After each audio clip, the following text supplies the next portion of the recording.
Cannot believe I forgot to say this again, but the time period is in the late 60s, early 70s, which is in between Conjuring 1, is after Conjuring 1, and before Conjuring 2. Now, onto the review.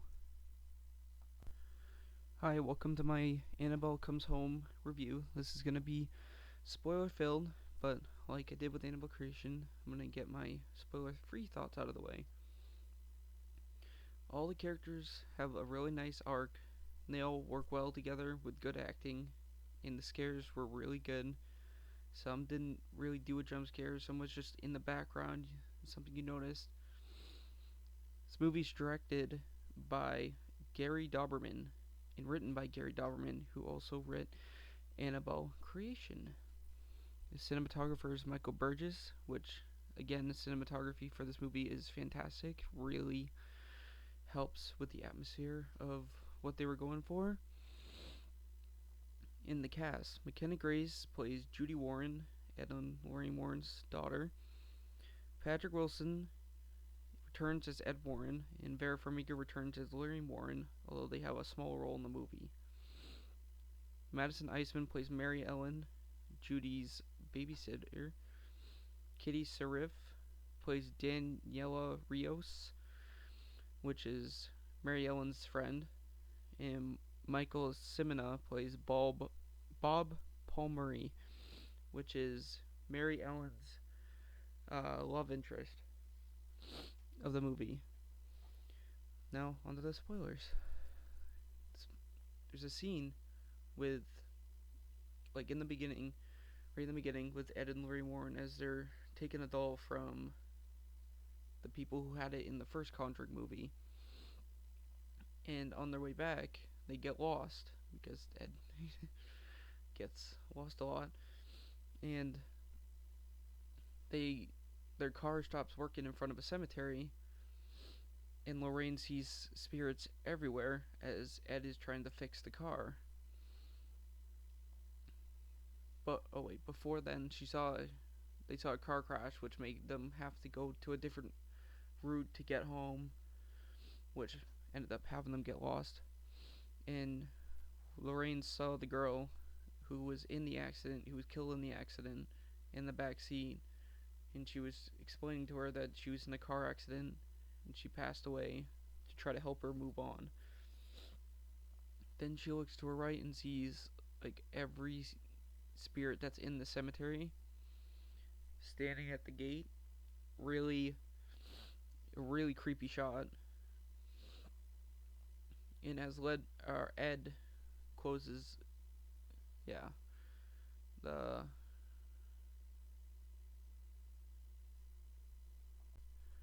as he closed the hood, I don't know why that word escaped me for a second there. Spirits were behind him and threw him out into the street, trying to kill him, as a truck was coming. And obviously, Lorraine was scared half to death, as well as Ed and the truck driver, because the truck driver he lost control of his truck because it felt like something took it over, which I just thought was really creepy. And they established that Annabelle is a beacon. The doll, as well as the demon, is a beacon for spirits, which attracts them, and it can use them to cause havoc, which I just thought was really interesting.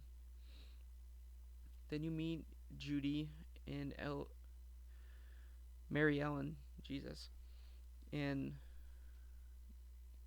after they bring home the Annabelle doll and put it in the case that it's residing in, they walk to school, and you notice that Judy brings a cross with her to class,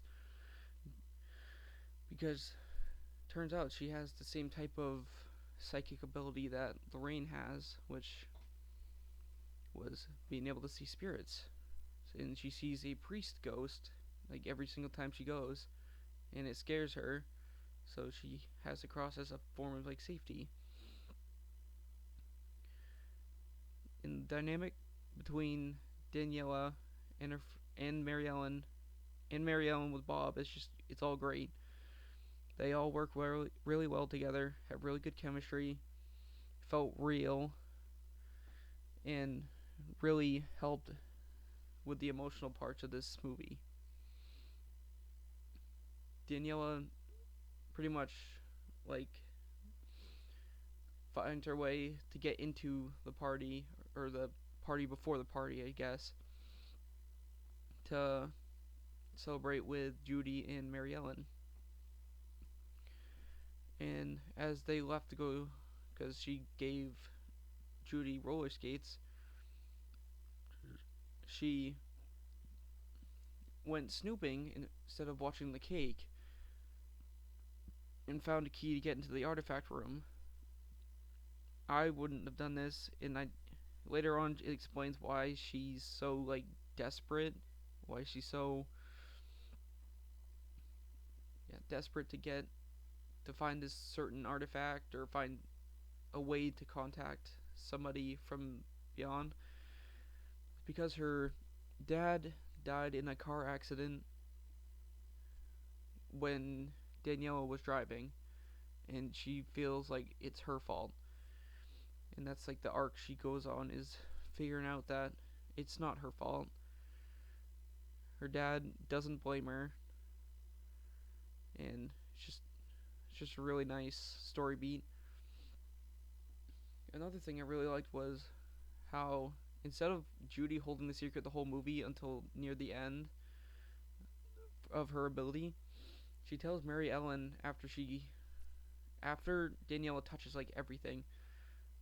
Judy gets attacked by wedding or the bride, which is one of the spirits that like it's in a wedding dress, and whoever wears it makes you kill. Pretty sure that's what it does. And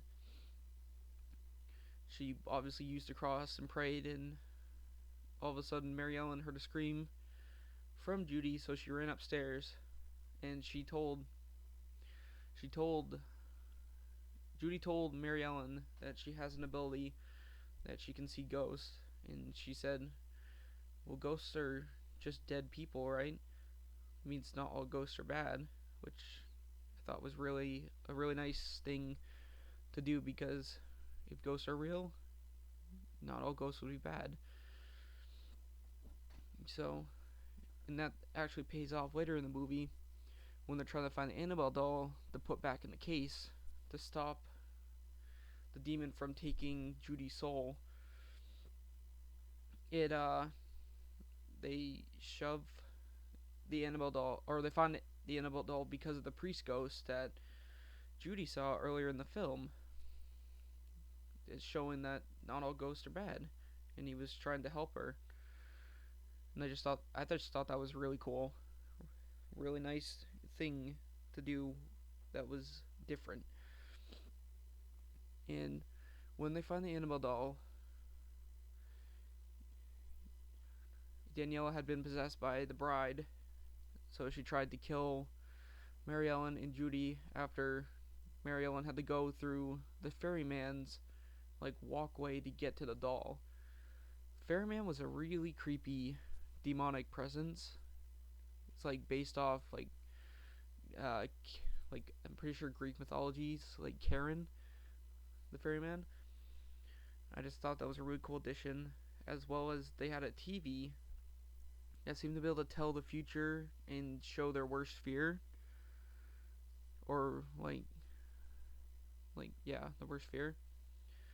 There's also samurai armor that, from what I gathered, seemed to like mesmerize people and really mess with their or ruin their minds mentally by showing them the screams and like the pain of people dying and suffering, and just really messed up. And there was also a hellhound that Bob dealt with for most of the movie that like popped in and out of smoke that or fog that surrounded the house, and really just all of them had incredibly creepy moments. Even the monkey, like the cymbal monkey thing that slams the cymbals together, had a scene with it, and it shows that Annabelle like awakens everything in the artifact room, which is incredibly dangerous because everything in there has some was in some sort of ritualistic practice or demonic or possessed by some demonic force or not possessed but used by a demonic force. And you know when things are about to go bad because every artifact in the room starts freaking out. And near the end, or at the end, once they get the Annabelle doll, or when Judy gets the Annabelle doll close to the case, she gets confronted. Oh, sorry. She gets confronted by the demonic form of the Annabelle doll. Firstly, in a room, in a really cool scene where she has like this multicolored spin light thing where it like spins and then it changes color lights. And it starts with Annabelle on the ground, and then like as it goes to a different color, it gets bigger. Shows the Annabelle form. Then it gets bigger, and I think it shows like I think the bride. I could be wrong on that. And then it shows the actual demon form as it confronts her, as it confronts Judy to try to take her soul, which is when they have to go find the doll. And when she gets close, it starts sucking her soul up. But I like how smart Judy is. She felt for something that could be, or like a cross, to try to see if there's something there that could be used. Broke it off and stuck it to the demon's head, which caused like a burning, like an orange lava-like burning mark thing that made the demon let go of her. And then Mary Ellen puts the doll in the puts the doll in the case and really just attempting to shut it, but all the demonic energy is like pushing against it, or the demon's pushing against it, making it so she can't close it until Daniela, who got exorcised by a video of Patrick or Ed Warren. No, I'm thinking of Patrick Wilson instead of Ed Warren, the character, and he was doing an exorcism, and it actually exorcised her, which I thought was really smart because obviously they're not there to help them, so the video helped a lot. And it took Daniela and Mary Ellen to shut the case, lock it, and everything stopped like immediately.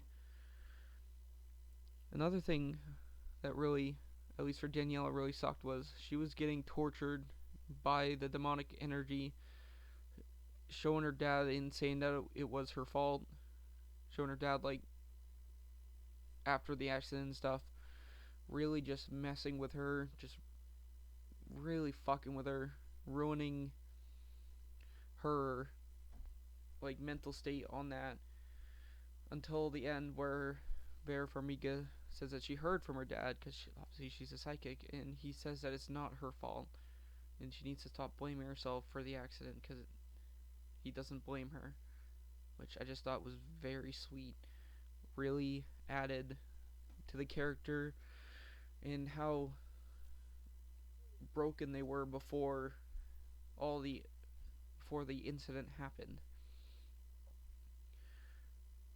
And another thing that paid off was Judy was getting bullied by people because of her parents, because making fun of her, saying, "Oh, it's like a hoax," or "Oh, don't touch her, you'll get possessed."